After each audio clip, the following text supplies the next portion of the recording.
across Nigeria for breaking news and information that will make your day. We are News on 24 News Radio TV.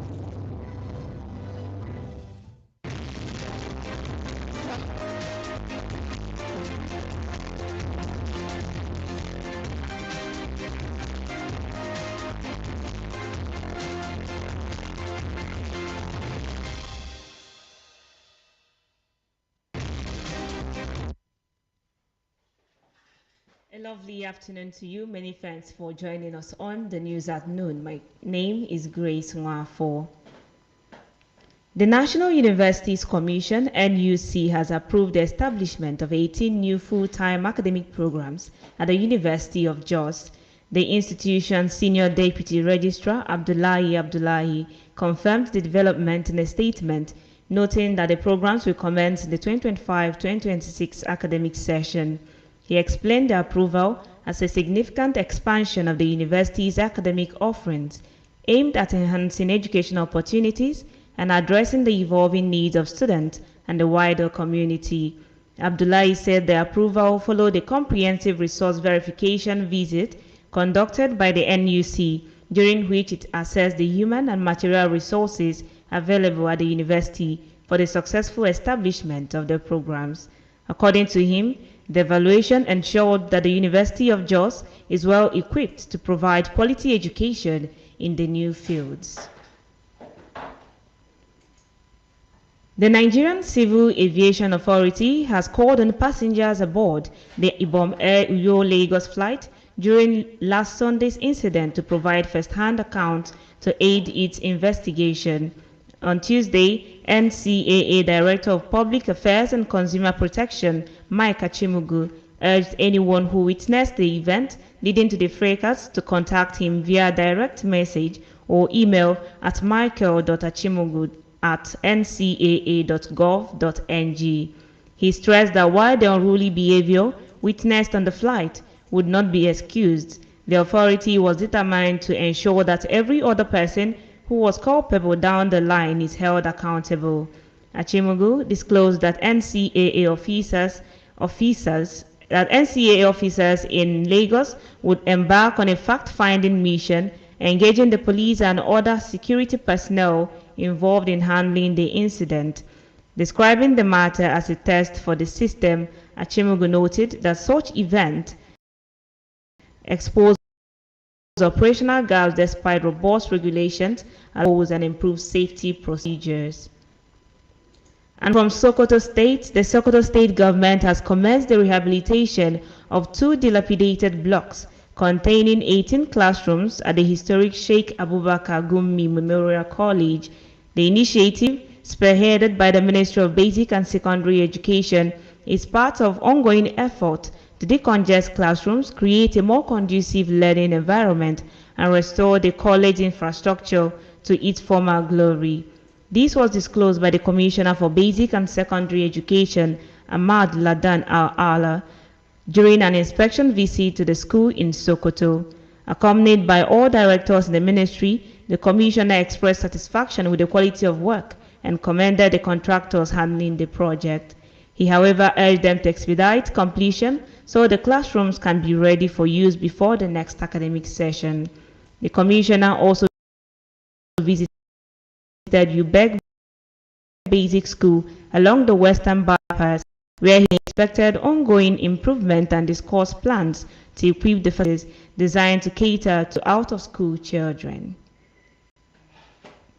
This is still the news at noon on 24 News Radio and Television. Do stay tuned for more reports from the foreign scene and the world of sport to come your way after this break.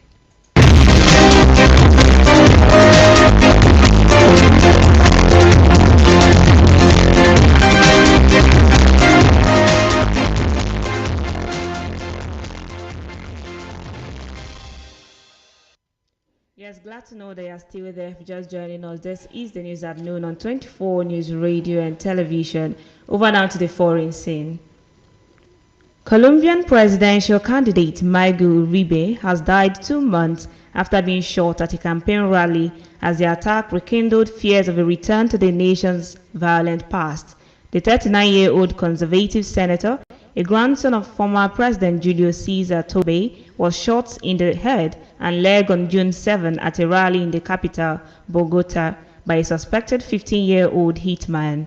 Despite signs of progress in recent weeks, his doctors announced he had suffered a new brain hemorrhage.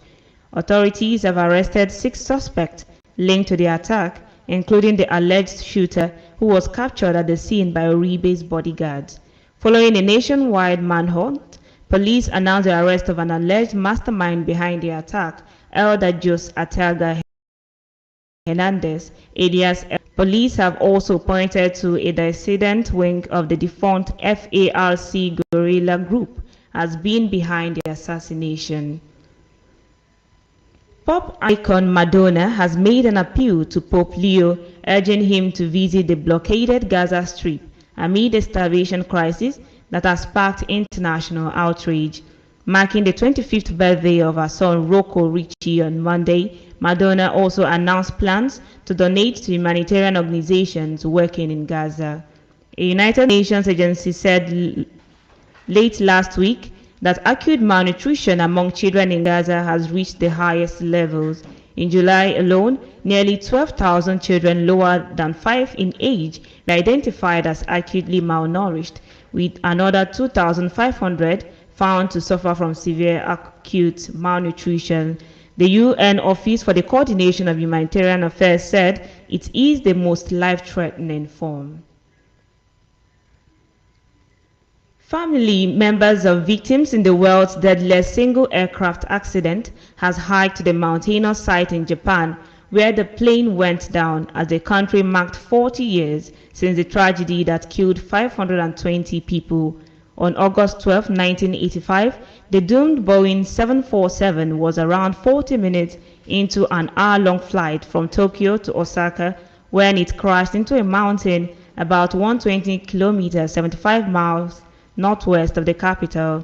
The day saw hundreds of people, including bereaved families and friends, hike the trails up to the cenotaph erected on Mount Osaka, where the jet landed. Among them was a woman who lost her younger brother in the accident.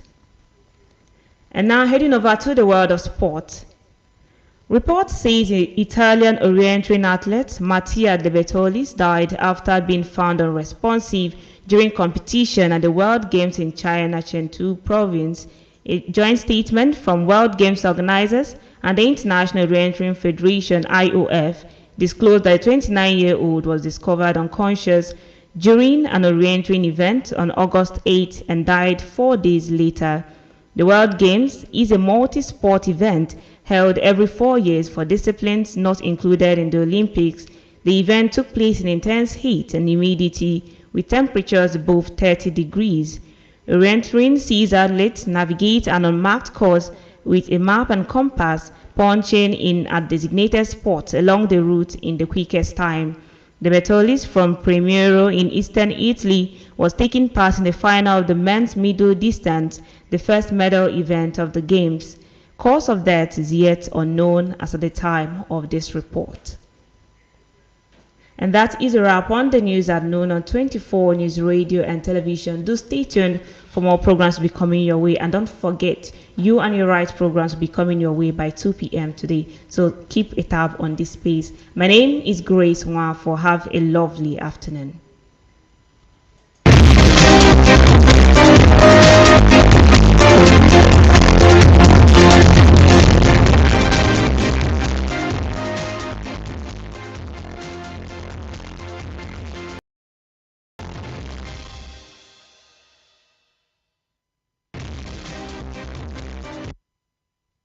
To Port Harcourt, Enugu to Ilori, all across Nigeria, we bring you news and information that will make your day. We are news.